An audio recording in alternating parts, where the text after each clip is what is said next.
Welcome back, everybody. Take a break with Stephen Shamus. How are you today? Good to see you, my friend. How's it going? Wonderful every day. Every day above ground is a good day, as the kids say. I know, I like that. That's it. Above your left shoulder, that artwork on the wall. Yeah. That's no, the other side. That's Your my left George. shoulder. Yeah, over here. Because I'm looking here and left is the same other way. This is your left. Yes. Yes, this one. Yes. That's my George Perez Tintin cover. Wow. Yeah. Wow, Alex. I've thought about CBCing essay because I just want to, I just want to protect it. You got to do it in person. Do it in person. Yeah. I don't want to send that away. Your left, Alex. Yes, my left, not your left. All right. What are we talking about today, Alex? We're going back into more independent stuff, and really, it's about 50-50. 2 independent, 2 Marvel. So we'll get to the big guys that everybody likes. But first, we're going to talk about Cry for Dawn, which I don't think. I think the images from those books have burned into my skull. Death Dealer, same thing. Images from that book is burned into my skull. Peter Parquagh, that image is not burned into my skull. But Marvel 1602, which is, we'll talk about it. And then Dazzler. Didn't I tell you she's something?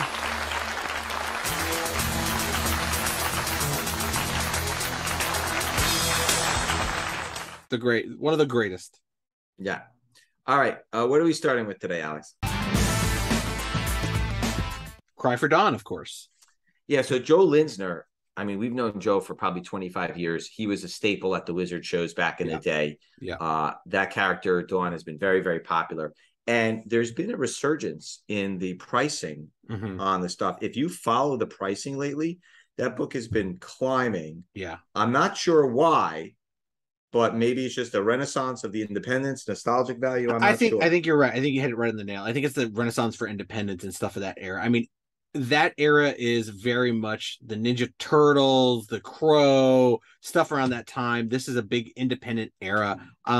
There were so many different Cry for Dawn type books and miniseries and covers and special editions and this convention and this satin cover with this thing. I think people are just like, oh, I remember these. I like these. Let's grab them. It's and who's to say Cry for Dawn isn't going to become something someday?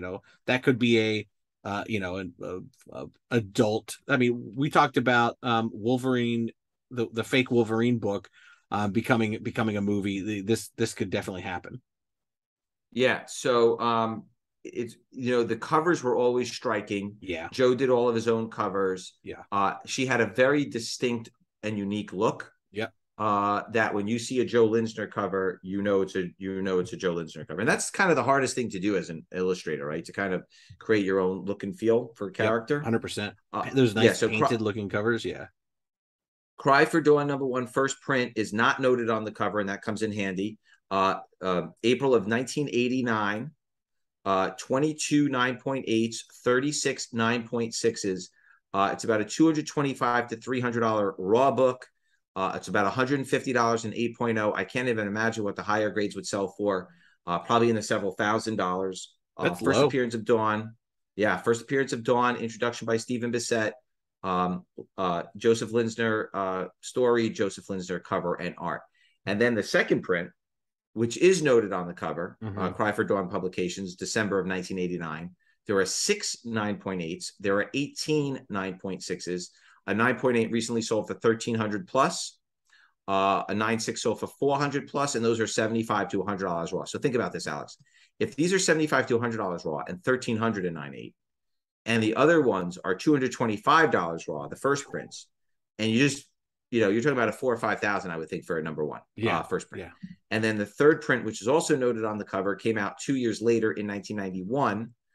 There are 4 9.8s. There are 17 9.6s. And that's a $300 book in 9.4 grade. So again, a 9.8 would be over $1,000 easily. And those are $35 to $40 raw. So those are about half the price, but in a high grade, they're very, very hard to find. Yep. All right, cool. What do we got next? Death Dealer, probably one of the most striking Frazettas. Yeah, so I think anybody who looks at the Death Dealer image immediately recognizes it, right? It's one of those sort of recognizable images. The Death Dealer image, it's an iconic image that's burned in everyone's brain if you're a comic book fan. Frank Frazetta obviously was a legend. He was his stuff. I think in terms of while he was alive and during the end years of his life, he was the most valuable living artist. In terms of his paintings were selling for crazy amounts of money towards the end of his life. I wonder who that mantle belongs to today. Maybe Boris. Maybe Boris Vallejo, I guess. Bill Sienkiewicz. He's bleeding into that mainstream. Frank Frazetta was like a magazine cover artist, and then all of a sudden it was a magazine and album cover and van airbrushing. Like the art transcends what it was meant for. And I think you're looking at Bill Sienkiewicz, he's doing Time magazine covers and stuff like that. Yeah, it might be one. So today we're just going to talk about the Image Comics versions, because there's a lot of different iterations of Death Dealer, and the Image ones in particular are going crazy. So, I mean, is there anything more to say about Death Dealer other than, I know I kind of stole your thunder on that one, it is what it is. I mean, like I said, there was, an album cover from Molly Hatchet. There was an anime, there's novels, there's statues, action figures, comic books. I mean, it's just one of those things that have just been around. And, when somebody, in your comic industry, when you talk about Frank Frazetta, Death Dealer is like one of the largest images you can talk about. Right. Okay, good. So, Frank Frazetta's Death Dealer #1. There are two different covers. There's Frank Frazetta and Nat Jones. Came out in March of 2007. So it's actually 15 years old at this point. There are 19 9.8s. The Frazettas sell for about $30 raw. The Nat Joneses, there are two 9.8s. Those sell for $15 to $20 raw. Then there's the gold foil edition. There are two 9.6s. That's the entire pop. Those are about $25 raw. Then there's the black and white sketch cover. There's 8 9.8s. Those are $40 to $50 raw. Then there's a second print gold foil edition, which came out in April of 2007. There's only 3 9.4s. Those are $20 raw. And then there's the third print silver foil edition that came out in June of 2007. There's only 1 9.4. Those are $30 raw. And then there's a special edition black and white Frazetta, which came out in November of 2007. There are 8 9.8s, and that's a $25 raw book. That's a sketch cover with a silver foil logo with a black and white interior. So these books have very, very low pops, very hard to find, very good on the raw side. And if these are 30, 40 plus whatever dollar books on the raw side, that means there are hundreds and hundreds of dollars of books if they're 9.8s. Yes. Crazy. Yeah. All right, cool. All right, Alex, pick of the week. What do you got?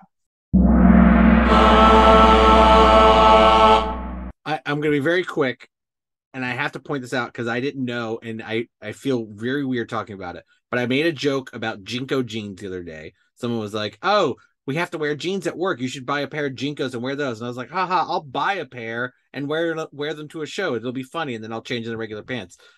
Vintage JNCO jeans are about $200 a pair, and that blows my mind that people would find these, I guess, at like Salvation Armies now. I mean, I didn't keep my jeans. Like you throw them away, or you put them in a Salvation Army bag. But if you still have your early 2000s pants at your parents' house, I would look up JNCO jeans because they are astronomically expensive on eBay, and even new pairs are between $200 and $300. Crazy for jeans. Wow. Okay, so what do we got next, Alex? We're not talking about clothing anymore. We're moving into Peter Parquagh from Marvel's 1602. The Spider, yes. Which is supposed to be in the new Spider-Verse. Speedray, I guess. If we're saying he's French, we have to say, Speedray, something like that.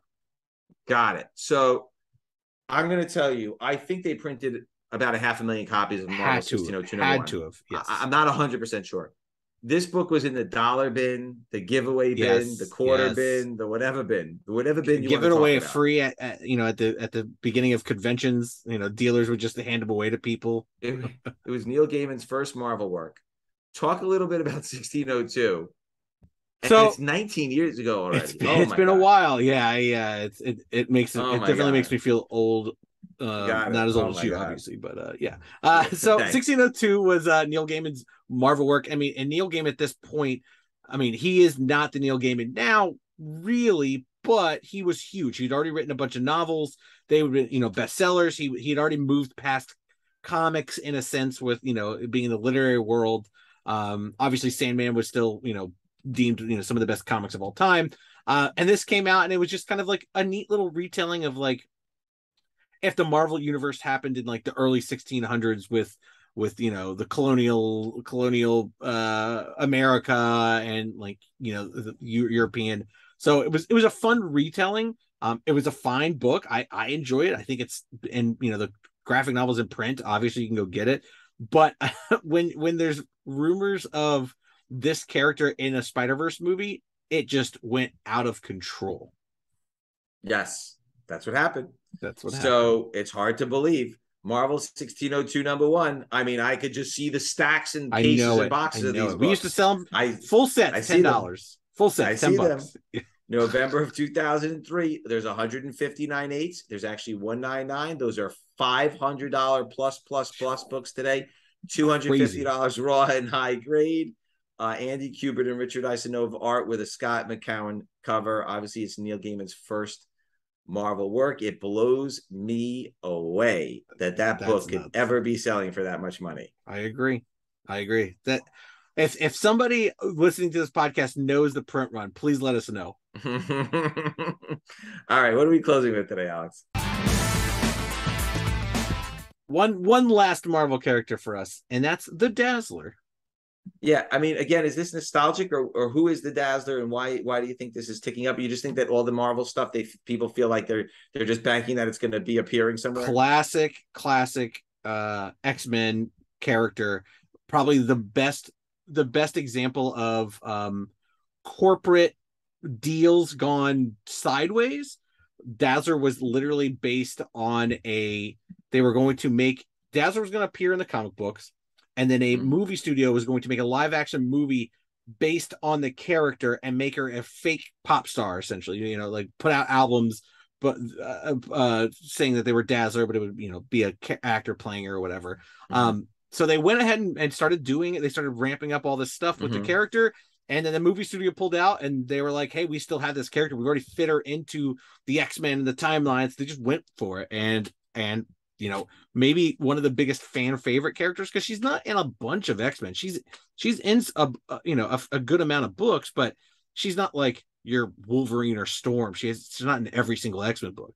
She goes away and comes back, but absolutely bananas that there was these books are ticking up. Absolutely ticking up. So X-Men number 130, February of 1980. There are 313 9.8s, one 9.9. It's about a $1,900 book now in 9.8, $575 in 9.6, and even $350 in 9.4. First appearance of Allison Blair as Dazzler, Sebastian Shaw, Mastermind, and Emma Frost appearance as well. It's Chris Claremont, John Byrne story with John Byrne art and John Romita Jr. cover. Then X-Men 131, March of 1980. I believe this is the second appearance, but the first cover, if I'm not mistaken. 82 9.8s, $475 to $550 in 9.6, which means that sells for almost as much as 130. I think it's the first cover. Again, it's Claremont story, John Byrne cover. Dazzler number 1, March of 1981, 308 9.8s, one 9.9. It's about a $200 book. Believe it or not, it was also the first direct distribution comic by Marvel. Tom DeFalco's story, John Romita Jr. John Romita Jr. art with a Bob Larkin cover. There's a printing error version of this, 91 9.8. That's about a $150 book. It's actually less expensive than the regular one. The pages 24 and 25 ad pages are printed without color. So it actually sells for a little bit less, not more. Which interesting. Is interesting. Yeah, that's usually the other way around completely. And then here's the big kahuna, Alex. Are you ready? Always. This goes back to what you were talking about earlier. Dazzler number 33, August of 1984, 15 9.8s, 13 9.6s, before I tell you the price. It's the Michael Jackson Thriller homage cover by Bill Sienkiewicz. Very famous cover. Mike Carlin's story, Mark Bright art, $1,000 in 9.8, but it's only about a $25 to $30 raw book. It's a very, very hot book. So if you can get this book and press it or clean it and out, get it in a 9.6 and 9.8, you can make some real cashish there, Alex. Yeah. Wow. And then, yes. And then the last one is the Dazzler #1 from July of 2010. There's only 7 9.8s. It's about a $90 book. It's a Kalman Androsky cover. That's low. Yeah. And it's a Jim McCann story. So the big one is the Bill Sienkiewicz thriller homage, but certainly X-Men 130 and 131 as well. Yeah. Can't go wrong with X-Men. Right. Just get a whole run. Nope, for sure. So thank you, everybody, for joining us today. If you have any questions or comments, leave it in the field, and we will see you next week. Same bad time. Same bad channel. Bye, guys.